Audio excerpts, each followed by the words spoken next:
We're looking at these spheres of influence, whether it be the China tech sphere of influence or the US tech sphere of influence. And what you see happening now is the US um, leaning, if you will, on its allies to say, please do not use Chinese technology. So you've got great countries in Europe and you've got smaller developing countries who are ready to roll out on 5G. They're ready to go with Huawei, and the US says, please don't. So now you've got a country that is being asked to delay its technological future for the sake of keeping the US and its technology sphere happy. If the US had a competing product, you could at least make the argument and say, okay, buy US made 5G equipment, don't buy Huawei. I get it. That one is just, that would be a very simple commercial argument that our discussion would be very short. But the US doesn't make a competing product. The US was the dominant technological power since the end of World War II. But it is an affront to the United States because for the first time it sees that its technology is not center stage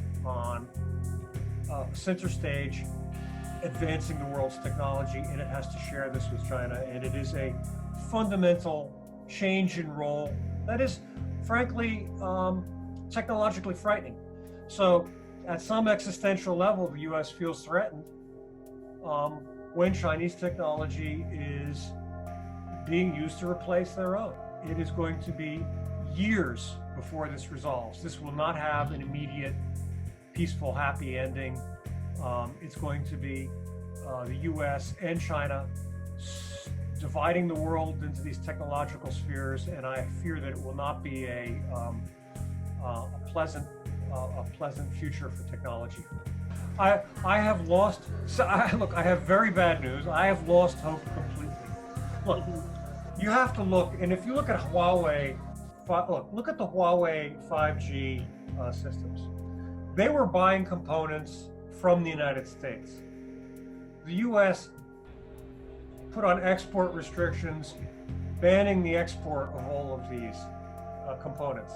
So what you see is that US companies were hurt very badly by this ban. So the US is willing to disadvantage American companies that were exporting as part of Huawei's 5G efforts to China, and they're willing to make that sacrifice. So the stakes are high. The levels of rhetoric out of the United States are saddening to me as somebody who loves the US as his mother and perhaps China as my father after a decade now. It's like watching a family fight. But I do not see an immediate and clear resolution. I see that each country will battle over which sphere of technology it lands in.